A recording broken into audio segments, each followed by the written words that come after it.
Fondation Maloua FM applique la vision de partage et d'assistance en faveur de différentes couches de la population.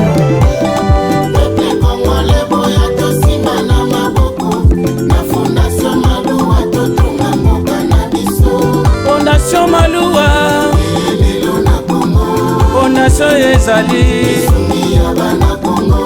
Fondation Maloua, Osalisa ba Congolais. Moto ya mayele pe ya bwania ya lingaka mboka na ye. Maître Maloua Billy totombeli longonia. Yo nzete ya malili ya ba Congolais. Kasungaka pona kate. Ernest Mobimba tozali nsima na yo. Fondation Maloua espoir na Congolais. Maître Congolais boya tosima na maboko. Na Fondation Maloua totonga mboka na biso. Maître Maloua Billy mwana ya Congo, président fondateur ya Fondation Maloua. Coordonnateur national, tous pour le Congo. Mwana mboka azwilikanisi ya malamu mpona kosalisa mpe kosunga bana Congo. Moninga malamu ayebanaka na ntango ya pasi. ya lelo tomoninga miso Fondation Maloua mosungi ya bana Congo. Maître Maloua azalika bonzambe apesi na RDC. Azosala misala ezomonana tosangisa maboko Fondation ekende liboso. Les leaders incontournables de Luisa, Maître Cléophas Maloua Billy. Fondation Maloua Mkubwa wa mugini isungi ya bana Congo. baba mwenye anajua kabula Fondation Maloua tena anajua kuikala na batu isungi ya bana Congo. beto sadisa ndi betu bwelandi maboko Fondation Maloua beto zituswa kintwaji na beto isungi ya bana. Ambassadeur de la paix du Kasaï central. beno baba baba chiwetu chilobwe wabilaye mugana mama kwingile tatwe unumanyama ujimayima kwingile kwetwe wabilaye batugenda batu balugila kwabwe waguliza kamaye.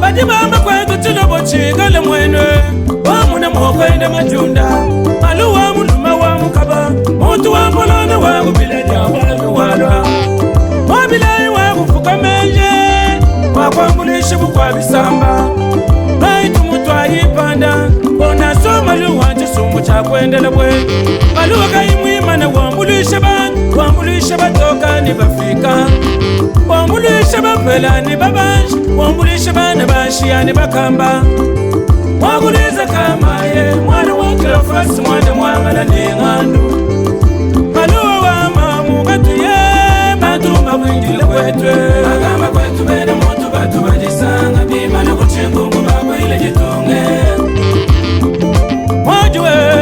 wajuwe akabe ya bantumba rense ngaji kutenda mwanetu Fondation Maloua mwene menje muluma wa mpolondo wakuliza kamayi wakututumushinga bubukwa bisamba mwene chanja chanjivaga cheye chikwate mukumbi kachitu chakwanga ngole juka panshi muluma jikanda mulonge tulasi mufunja mikani Maloua akatuma tunga bwendeni muluma kwele mayumi bakwele nshingwe chiwampa chinyi muluma nyambe mwana wakuliza ngita bakwe ujimulale nungu bakwelango chuka panshi muluma dintan tatwe ila mwani Maloua teleje ngumeyayi chilogwe ila mwani chiwampa chinyi muluma nyama tatwe ila mwani Zambia kulame muluma nyama akwelele bijimuni.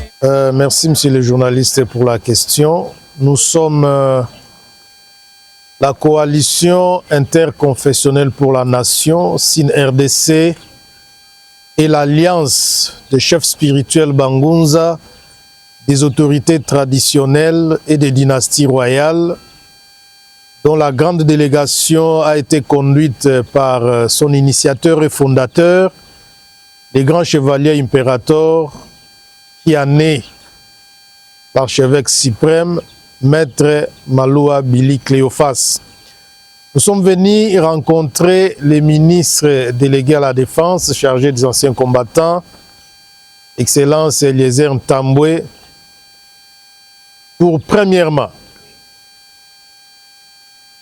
lui témoigner les soutiens et la disponibilité de l'Alliance pour l'accompagner dans sa lourde mission qui lui a été confiée par le gouvernement de la République.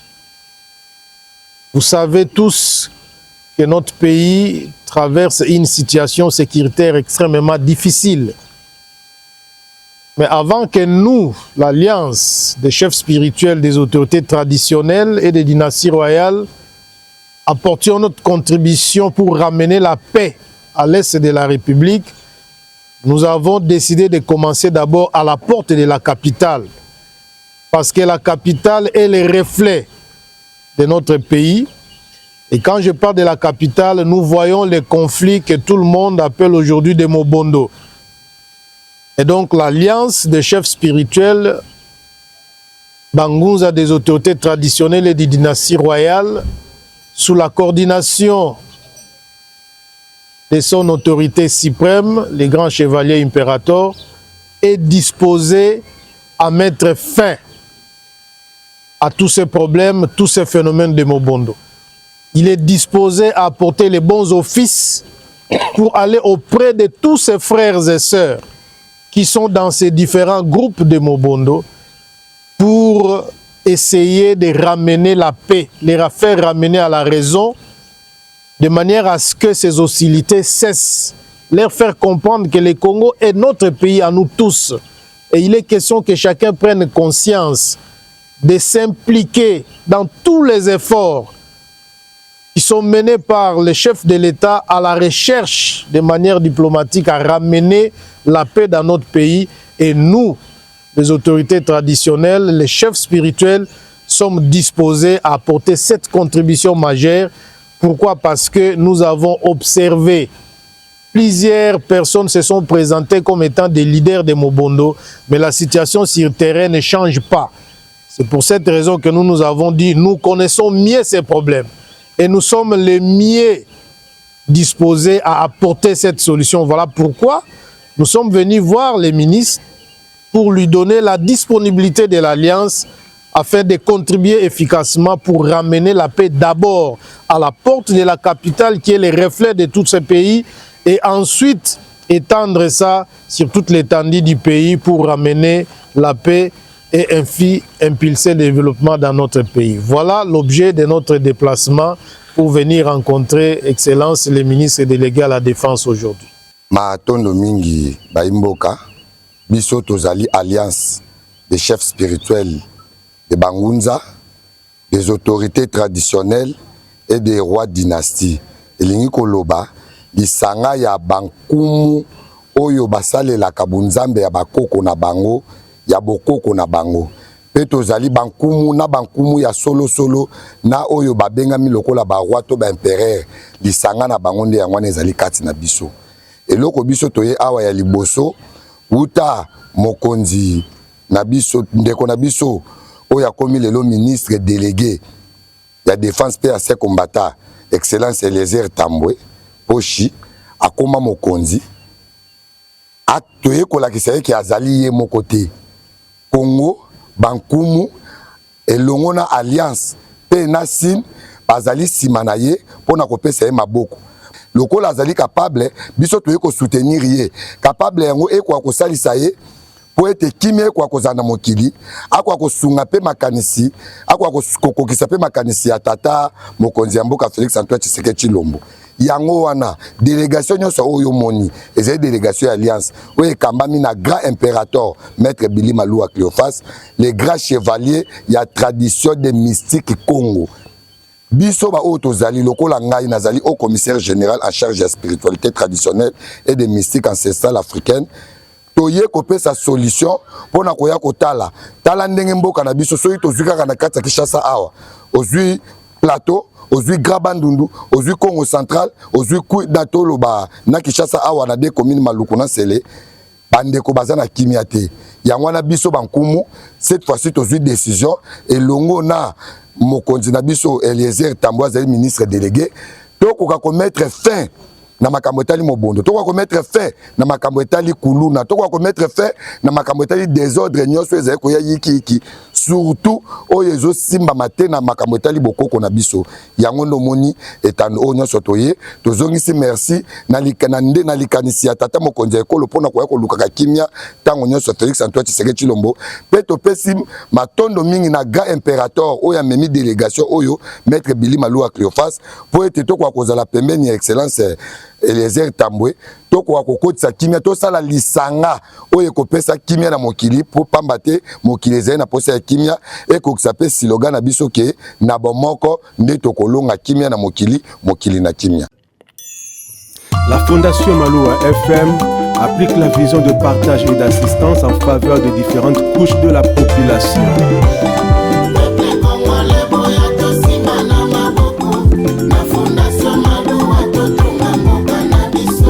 Fondation Maloua Fondation ezali Fondation Maloua kosalisa ba Congolais moto ya mayele pe ya bwania ya lingaka mboka na ye Maître Maloua Billy totombeli yo longonia yo nzete ya malili ya ba Congolais asungaka pona kate tozali nsima na yo Fondation Maloua espoir na Congolais boya tosima na maboko na Fondation Maloua totonga mboka na biso Maître Maloua Billy mwana ya Congo président fondateur